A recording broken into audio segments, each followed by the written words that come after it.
Hello students, myself engineer Harman Sekhon. और ये आपका बॉम्ब का लेक्चर है। और बॉम्ब के लेक्चर में आज हम स्टार्ट करेंगे चैप्टर नंबर 4। हमारे चैप्टर नंबर 4 का नेम है human resources management. Human resources management का मतलब है कोई भी ऑर्गेनाइजेशन, कोई भी इंडस्ट्री चलाने के लिए हमें मैन पावर की ज़रूरत है, आदमियों की ज़रूरत है। तो हमने राइट जॉब के लिए राइट आदमी कैसे सिलेक्ट करना है, ये किस डिपार्टमेंट का काम है, ये है ह्यूमन रिसोर्सेस डिपार्टमेंट का काम। तो आज हम सबसे पहले करेंगे, हमारा आर्टिकल है 4.1 मैन पावर प्लानिंग। तो हम इंट्रोडक्शन के साथ स्टार्ट करते हैं। जैसे हमारे पास सबसे पहले तो हमने मतलब समझना है ह्यूमन रिसोर्सेस डेवलपमेंट का। जैसे मैंने आपको बताया कि कोई भी ऑर्गेनाइजेशन, कोई भी इंडस्ट्री चलाने के लिए हमें क्या चाहिए, मैन पावर। तो जो मैन पावर हमें चाहिए उसकी रिक्वायर्ड एजुकेशन होनी चाहिए, उनके पास रिक्वायर्ड स्किल होने चाहिए अकॉर्डिंग टू हमारी ऑर्गेनाइजेशन। तो जो ह्यूमन रिसोर्सेस डेवलपमेंट है या ह्यूमन रिसोर्सेस डिपार्टमेंट है, डिपार्टमेंट ने पहले तो आदमी सेलेक्ट करने हैं, फिर उन्हें अपॉर्चुनिटी देनी है, रिक्वायर्ड एजुकेशन तो चलो उनके पास है, उनके स्किल डेवलप करने के लिए। जैसे यहाँ पर लिखा है human resources development is the framework for helping employees in developing their personal and organisation skill, knowledge and ability.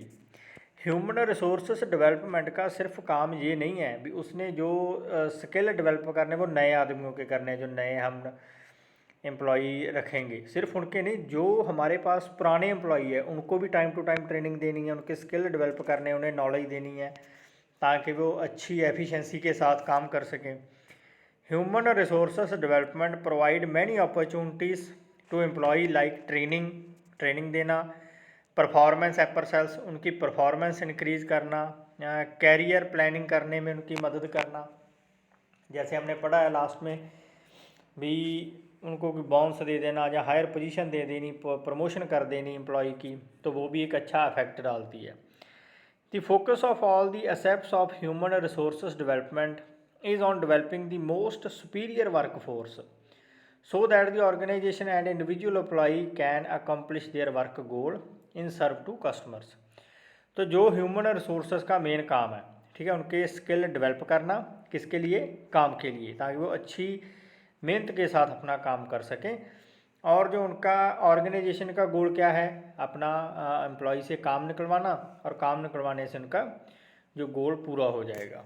ठीक है, तो जैसे आगे हम पढ़ते हैं, human resources development can be formal such as in classroom training, classroom में training देना रिगार्डिंग थ्योरेटिकल ट्रेनिंग आ गई, ए कॉलेज कोर्स और an organizational planning change effort, और it can be informal as in employ coaching by a manager.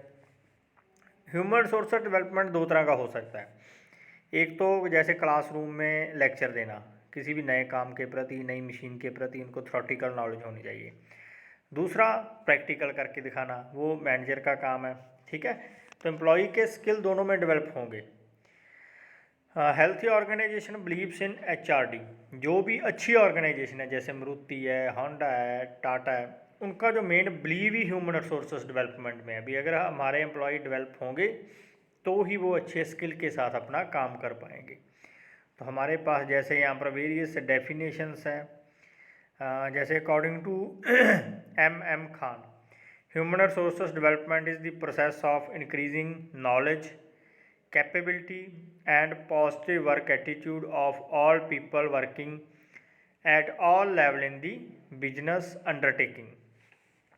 M Khan के कहने के according जो ह्यूमन रिसोर्सेस डेवलपमेंट है एक प्रोसेस है, प्लान्ड प्रोसेस है, जिसमें काम क्या है, नॉलेज इंक्रीज करना, कैपेबिलिटी बढ़ाना आदमी की, एंड पॉजिटिव वर्क एटीट्यूड, मतलब वर्क के प्रति उसके पॉजिटिव पॉइंट होने, of all the people working at level in the business, भी सारे लोगों के लिए स्किल डेवलपमेंट करने। ऐसे नहीं भी कुछ टीम बना दी सिर्फ उनके स्किल डेवलपमेंट कर दिए, तो ऐसे अच्छा काम नहीं होगा। तो आगे चलते हैं हम, हमारे पास है objectives of HRD। Main objective है हमारे पास to improve the capability of employees, employ की कैपेबिलिटी इंक्रीज करता है ये। To provide a comprehensive framework for all around development of employ in the organization, ये एक एम्प्लॉई को जो ऑर्गेनाइजेशन में काम कर रहा है, चाहे कोई नया एम्प्लॉई है चाहे पुराना एम्प्लॉई है, उसको 2 साल हो गए मान के चलो पुराने के, उसके लिए ये एक फ्रेमवर्क है भी उसने अपनी कौन सी पोजीशन हासिल करनी है, कहाँ तक पहुँचना है प्रमोशन लेकर। और नए एम्प्लॉई के लिए भी एक मोटिवेटेड ऑब्जेक्ट है जी, उसको पता चलेगा मैंने ऑर्गेनाइजेशन में काम कैसे करना है, कैसे टीम वर्क करना है मैंने, तो उसमें भी एक पॉजिटिव एटीट्यूड आएगा। थर्ड है to make utilisation of man power by employing right man to right job at the right time. ये एक बेस्ट सोर्स है मैन पावर को यूटिलाइज करने का। जैसे राइट मैन, जिसकी जैसी एजुकेशन है जैसे स्किल है उसको वैसी जॉब देना एट राइट टाइम। फोर्थ है to make employees willings to accept the change. और ये एम्प्लॉय को कोई बड़ी मुसीबत या छोटे काम के लिए चैलेंज को एक्सेप्ट करने में मदद करता है। अगर कोई नया काम आ गया तो कुछ लोग बोलेंगे यार ये काम कैसे होगा, लेकिन ये एम्प्लॉय को बिल्ड करता है उस चैलेंज को एक्सेप्ट करने के लिए। फिफ्थ है to provide training to the manager to improve their skill and knowledge. और ये मैनेजर को चाहे कोई मैनेजर खुद ट्रेनिंग ले रहा है चाहे कोई मैनेजर ट्रेनिंग दे रहा है, ठीक है, उसके भी स्किल इम्प्रूव होते हैं, उसकी भी नॉलेज बढ़ती है ट्रेनिंग देने से या ट्रेनिंग लेने से। To provide opportunity for employees career development. और ये एम्प्लॉय के कैरियर को डेवलपमेंट करने में मदद करेगा। अगर आज किसी एम्प्लॉय ने कुछ नया सीखा है नए काम के प्रति, वो अच्छे से काम करेगा तो उसकी डेवलपमेंट होगी ऑर्गेनाइजेशन में। To develop and maintain high level of motivation of employ. जैसे हमने लास्ट चैप्टर में मोटिवेशन के बारे में बात की थी, अगर किसी एम्प्लॉय के पास ट्रेनिंग है, अगर बिना ट्रेनिंग के वो काम करेगा तो वो मोटिवेटेड नहीं होगा, उसके ऊपर नेगेटिव इम्पैक्ट पड़ेगा वर्क का, क्योंकि वो डरेगा काम से भी, मेरे से काम नहीं होगा भाई ये, ठीक है, उसके मन में एक डर होगा। लेकिन अगर उसके पास एक प्रॉपर ट्रेनिंग है तो वो एक मोटिवेशन के साथ अपना जो काम पूरा करेगा। 8th पॉइंट है to facilitate in salary and increment determination. जो आदमी अच्छे मोटिवेशन के साथ काम करेगा उसको सैलरी पैकेज अच्छा मिलेगा, इंक्रीमेंट भी लगेगा उसका, वो फाइंड आउट करने में ऑर्गेनाइजेशन को मैनेजमेंट को आसानी रहती है। 9th है to focus on welfare of the employ and healthy work culture. और अगर हम एम्प्लॉय को टाइम टू टाइम ट्रेनिंग देते रहेंगे, ठीक है, तो उसकी वेलफेयर जो उसको चाहिए स्कीम्स वगैरह, जहाँ जो उसका हेल्थी वर्क कल्चर है, जैसे हमने लास्ट में पढ़ा था वर्क कल्चर के बारे में, उसका प्लेसिंग एरिया वो अच्छा बनाने में भी मदद करता है। 10th है to develop dynamic relationship between each employ and his supervisor. Employ में एक एम्प्लॉय के दूसरे एम्प्लॉय के साथ, एम्प्लॉय के सुपरवाइज़र के साथ अच्छे रिलेशन डेवलप होते हैं। तो नेक्स्ट है हमारे पास मैन पावर प्लानिंग। जैसे मैंने आपको बताया भी ह्यूमन रिसोर्सेज प्लानिंग या ह्यूमन रिसोर्सेज डिपार्टमेंट का मेन काम है आदमियों को सिलेक्ट करना किसी खास काम के लिए अकॉर्डिंग टू एजुकेशन और according to skill, according to knowledge. तो ये हमारी मैन पावर प्लानिंग हम स्टडी करते हैं। Man power planning is also called as human resources planning. किसकी प्लानिंग करनी है? आदमियों की। Man power planning means deciding the number, कितने आदमी, and types of human resources, और कौन सी टाइप के, कोई सिविल इंजीनियर चाहिए, कंप्यूटर इंजीनियर चाहिए, बिजनेस वाला आदमी चाहिए, मार्केट वाला आदमी चाहिए, for each job unit and total company for a particular date in order to carry out organisational activity. और कौन सी डेट में कौन से टाइम तक वो आदमी चाहिए ताकि ऑर्गेनाइजेशन की एक्टिविटीज़ प्रॉपर प्रोसीड होती रहे। It is the process of determining man power requirement. ये स्टार्ट कहाँ से होती है? सबसे पहले ह्यूमन रिसोर्सेज डिपार्टमेंट को पता लगाना होता है भी कौन से डिपार्टमेंट में कौन से आदमी की ज़रूरत है, रिक्वायरमेंट कैसे निकालेंगे वो। All human resources management activities start with human resources planning. कोई भी ह्यूमन रिसोर्सेज मैनेजमेंट की एक्टिविटी है वो कहाँ से स्टार्ट होती है? सबसे पहले फाइंड आउट करना भी हमें कौन सा आदमी चाहिए। Man power planning is an important part of staffing. तो हम इसे बोल सकते हैं ये स्टाफिंग का ही एक इम्पॉर्टेंट पार्ट है। तो वेरियस डेफिनेशंस है हमारे पास मैन पावर प्लानिंग का, तो इनमें से कोई एक आपने याद रखनी है। जैसे हम इसमें से देखते हैं, जैसे इसमें से हम सेकंड या थर्ड डेफिनेशन उठा सकते हैं। जैसे एडविन और गेस्टर ने दी है। Man power planning is a process including forecasting. सबसे पहले तो फोरकास्टिंग करना, अंदाज़ा लगाना, डेवलपिंग, इम्प्लीमेंटिंग एंड कंट्रोलिंग। सबसे पहले फोरकास्टिंग करनी, डेवलप करना, रिक्वायरमेंट को डेवलप करना, इम्प्लीमेंट करना, भी नोटिस निकालना जो आदमी चाहिए, एंड कंट्रोल करना, जैसे इंटरव्यू प्रोसेस हो गया उसे कंट्रोल करना।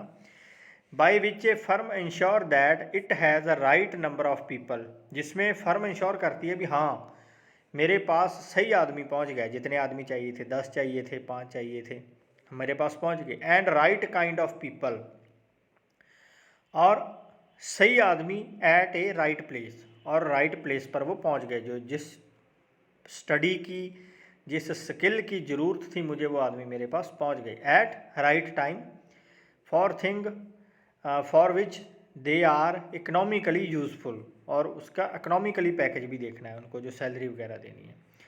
जैसे कूलमैन ने कहा है, man power planning is the process of determining man power requirement. सबसे पहले डेटरमाइन करना भी कौन सी मैन पावर की रिक्वायरमेंट है, वेल्डर की रिक्वायरमेंट है, फिटर की है, या इंजीनियर की है, जहाँ मुझे कंप्यूटर इंजीनियर चाहिए। And the means for meeting those requirement, और उस रिक्वायरमेंट को पूरा करने के तरीके निकालना, in order to carry and integrate plan at the organization. तो उसको पूरा करने के लिए कोई इंटरव्यू कंडक्ट करनी है या टेस्ट वगैरह लेना है, उस चीज़ के ऊपर ध्यान देना।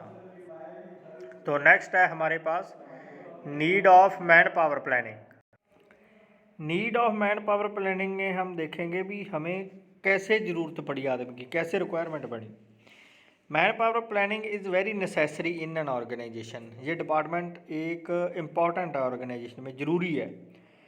Man power planning is a two faced process because it not only analyze the current human resource but also makes man power forecasters. जो मैन पावर प्लानिंग का डिपार्टमेंट है वो टू फेज से काम करता है। पहला तो जो ऑर्गेनाइजेशन के अंदर आदमी है, वर्कर है या इंजीनियर है, काम कर रहा है स्टाफ, उसके ऊपर निगाह रखना कि कौन सा आदमी कैसे काम कर रहा है, किसको निकालना है, किसको रखना है।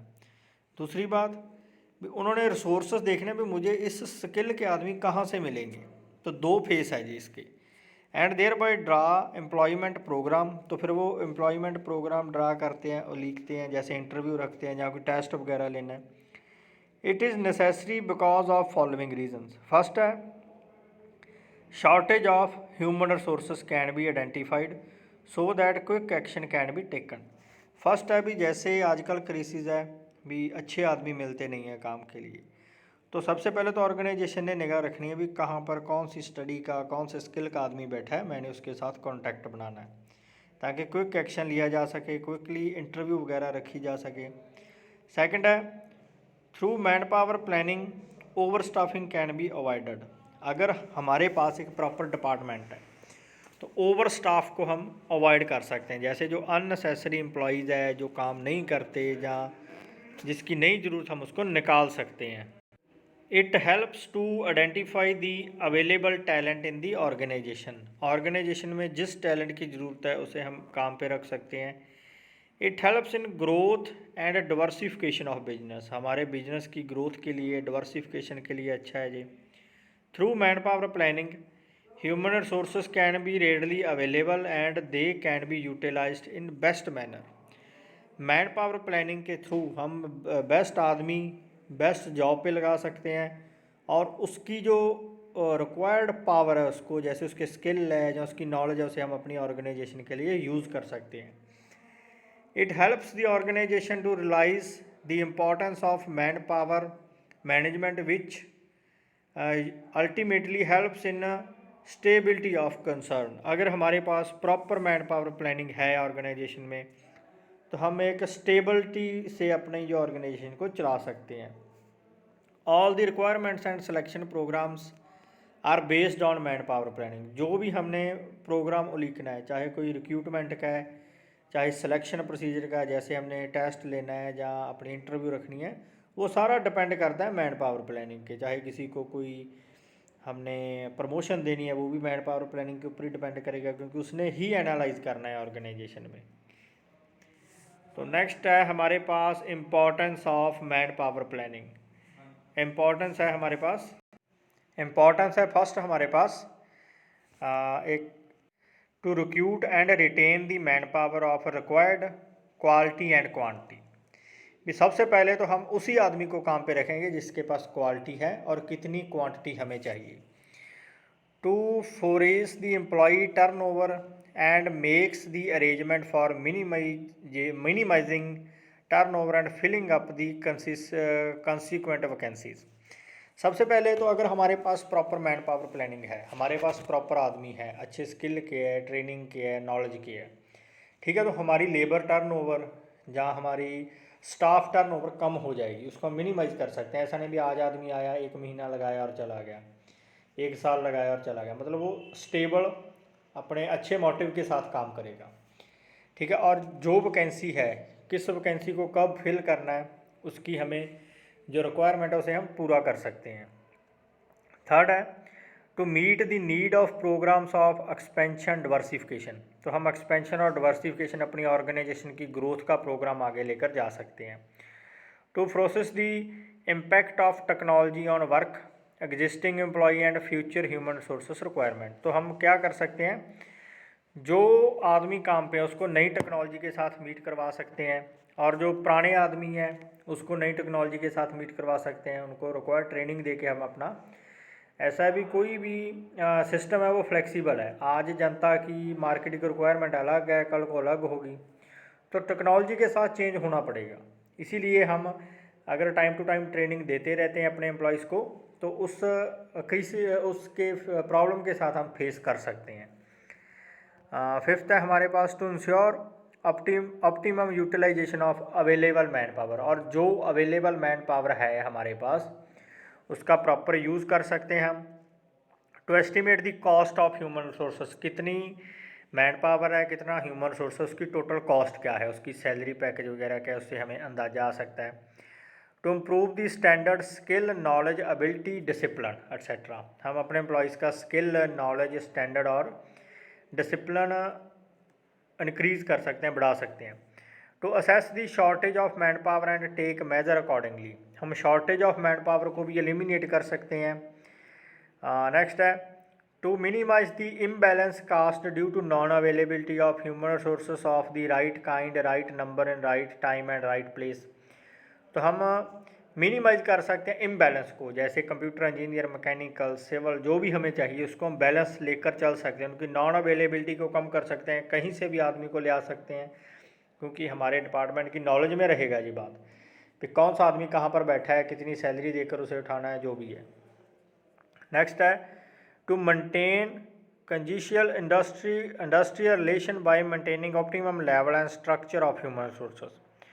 और ह्यूमन रिसोर्सेस ही दूसरे एम्प्लॉयज़ के साथ अच्छा रिलेशन बनाएगा, और दोनों एम्प्लॉयज़ का आपस में अच्छा रिलेशन बनाएगा बाय उनको सेपरेट करके, उनको सैलरी के साथ, उनको पोजीशन देकर, जैसे भी।